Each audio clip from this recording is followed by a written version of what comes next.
Hey, so it's another day. So today, I don't know, man. So I tried to get that O2 housing back, and the machine shop is just giving me the runaround, and they said it's gonna take another day to get it done. I don't know why it shouldn't. But if they don't finish it by tomorrow, I'm gonna take it back, and I'm not gonna use it. I'm not gonna use it. And so anyway, so what I'm doing right now is I'm studying how to install timing belt and balance shaft belts on this car. And from what I'm understanding is that this is very difficult. This is, I mean, not very, very difficult, but it's very complex procedure. Why Mitsubishi? Why? I've installed timing belts on what is it? 420A and a 4AG Toyota engine, and those are a lot easier than this. Plus, there's no balance shaft belt on any of those engines. So what I'm gathering here is on the 6-bolt engine, you've got to remove the crankshaft pulley. Fuck! I didn't want to do that. I don't see why you couldn't. Oh yeah, I guess it's because of they said something about the oil pump casing. So this is the oil pump casing, how I guess the belt won't be able to slip out of there. So that sucks.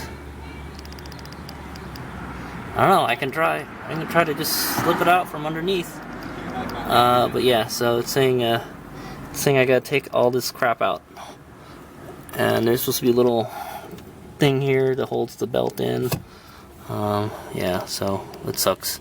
I gotta take that out. And then there's a special way to time this oil pump pulley here for the balance shaft, and I've already done it, but there's a special trick where like you use gravity to help you find the right way. So right there, that's not right. See, this is our marker right here. So you want it so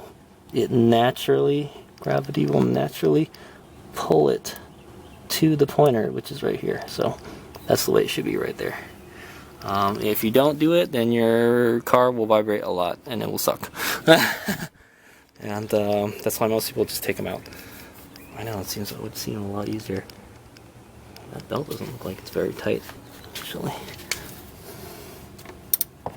A little bit. That's tight.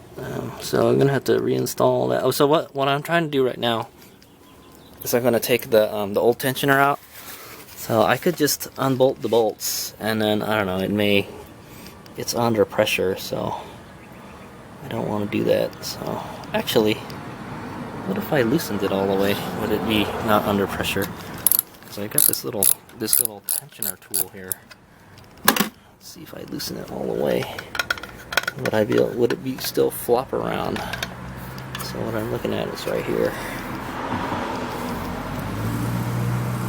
Tensioner moves.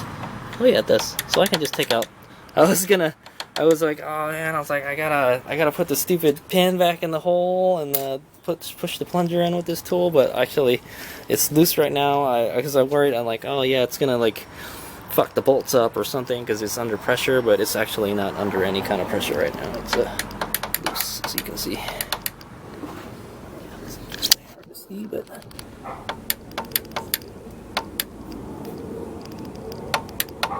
See that piece of metal on the plunger right there that rests on top of it? I mean, the metal rests on top of the plunger.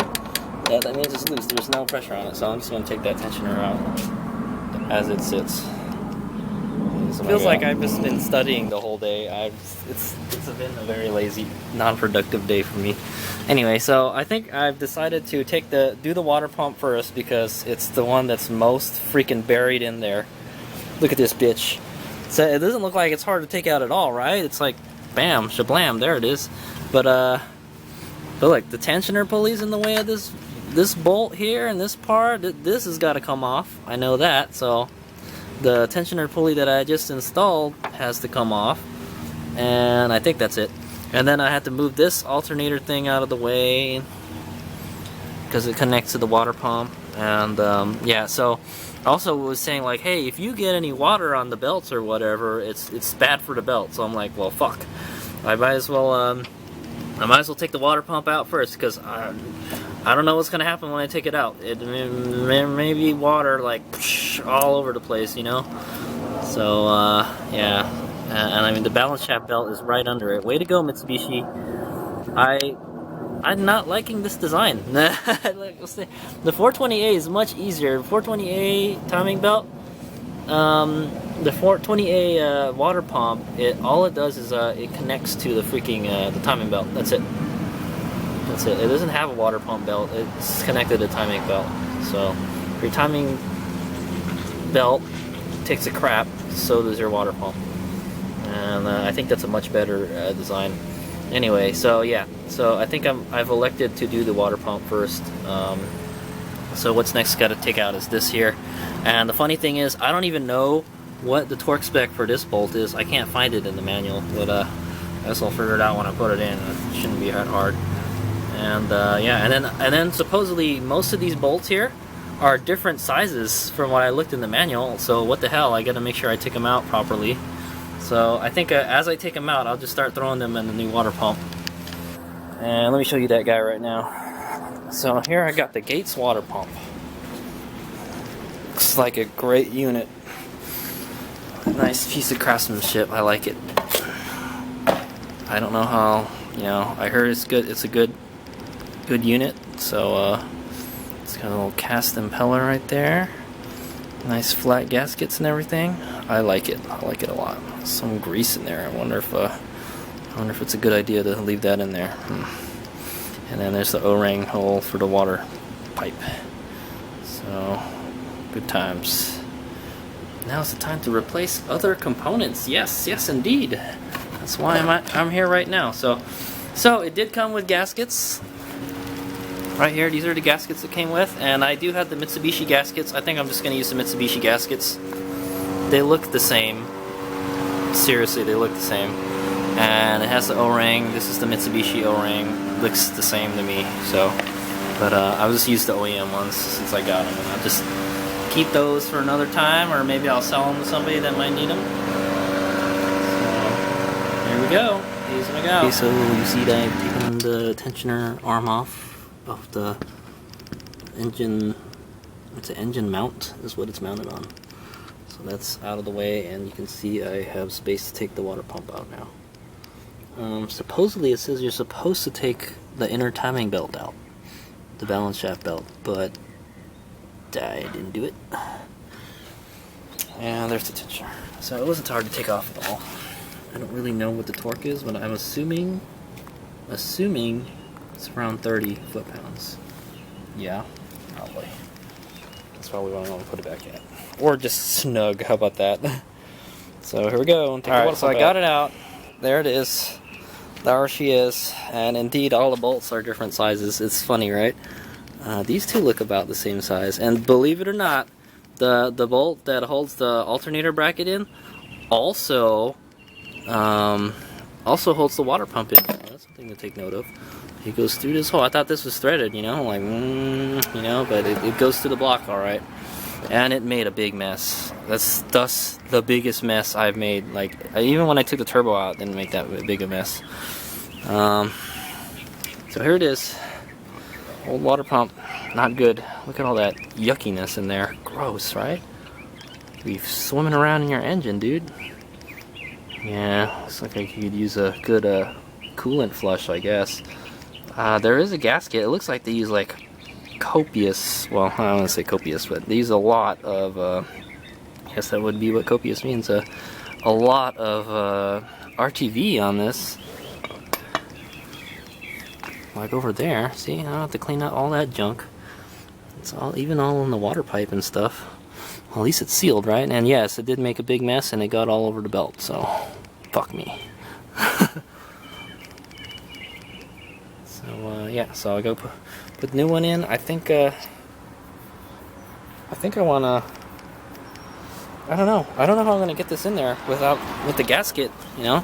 With the gasket all in there good and everything. A good thing I have two gaskets, so if I mess up once, I get another chance. But I think what I'm going to do is I'm going to wind up taking one of these engine mounts, because that pump barely made it out of here. It barely made it out. I had to like twist it and turn it, and so it was at an angle where it would come out. And then I took the motor, and then yeah, and I was able to barely squeeze it out of this gap here. So yeah, so I'm gonna go and take this at least this one out. I can take this one or this one. Take your pick, you know. I will choose this one since it seems to be more in the way of the timing components, and we really don't need it until we put the motor mount back in anyway. So that's cool. So yeah, I'm gonna go work on that and clean the mating surfaces and try to clean some of that water out of there. And I think maybe I might just stop there for the day. A buddy of mine wants to go out and eat dinner, so that sounds good. HadesOmega out. Alright, well, I got the mount off. It wasn't hard to get off at all. Should have just taken it off to begin with. Anyway, yeah, so I don't know. There's some kind of weird metal plate here, like a gasket of some sort. I don't know what that is. I'm not going to touch it. For some reason, there's a piece of the gasket from the oil pump here protruding out like that, and it's caught all the crap that I've scraped off of the water pump. That's not cool. And yeah, the balance shaft belt is not in very clean condition anymore. I scraped it as good as I can. I can't get my resurfacing tool on this. It just won't fit. There's not enough room. And yeah, so what to do? Also, I'm trying to clean up this water pipe here, and freaking it's hard to do from that position. I really don't want to take the whole pipe off. Yeah, there's a whole bunch of crap connected to it. But yeah, they put RTV on it, and I'm having hell of a time trying to clean it out. I'm wondering if I should just take the alternator out now. I know it's like I'm trying to keep from taking more parts off, so I have less work to do later. But it's not working out. So yeah, I just gotta do that and then clean this, and then I think I'm going to, I don't know, it seems to be a little pitted here. Yeah, I feel some pitting and stuff. I don't like that. But yeah, I'm sure the gasket can seal it probably. But just in case, I will. I'm gonna put a very like people have said, put a very thin layer of this water pump stuff. Water pump silicone RTV goop on the gasket, and then stick it on there. So and it helps. They said it helps the gasket stay on the thing. I gotta clean these bolts too. They got like a bunch of junk in it too. Such tedious work. Just to get to the water pump, you have to take that much junk out. I don't know why you have to take the inner timing belt out. That's kind of weird, but it's got to come off anyway. So. Whatever. I know it's such a mess in there right now. Anyway, continue on. I got it as clean as I can get it. So what we're gonna do now is, yeah, it's still kind of pitted a little bit, but what can I do? I'm definitely gonna put some RTV on there and then call it a day. So I got that pipe pretty clean. What I wound up using is this guy, and where'd he go? This guy right here. And it's all I could do. Anyway, it's on cast iron anyway, so no biggie. Kind of scratched the gasket surface a little bit here. It's okay. It's not too much out of the way. So here we go. I'm gonna go put it in after I wash my hands. So I've go ahead and coated the gasket with some silicone gasket maker sealant thing. I just coated it very lightly on both sides. Well, what I'm worried about is it coming off when I install it. So they say just put a light coat on it so it'll stick to the water pump, and then and I'm afraid like there's some pitting there, so this will help. Yeah, just pitting on the block. So I'm hoping that this will help seal that too, in addition to the gasket. So here it goes, nice and clean. I should have worn a second glove, but I didn't. This stuff is like goopy as shit, man. It's super tacky. Right, success. Water pump installed. It was a piece of cake without the motor mount there, and yeah, and the part with the O-ring slipped on, no problem. It just pop right in. I put water around it, like it said in the book, and it came in no problem. And And then I torqued everything down with the torque wrench to about 9 foot-pounds, 10-ish foot-pounds. And this one, it says the one with the number 7 on it should be like 10 to like 15 foot-pounds. Or, no, it was like, yeah, it was like 10 to 15 foot-pounds. And my little one couldn't do it, and I couldn't get the big one in here, but I got it done somehow. There it is, brand new fuel pump, water pump. Yeah. Looks like I probably cleaned some of this RTV off. Well, it's still not hardened yet. So finally, some progress. So now I'm gonna try to tackle that balance shaft belt. HadesOmega out.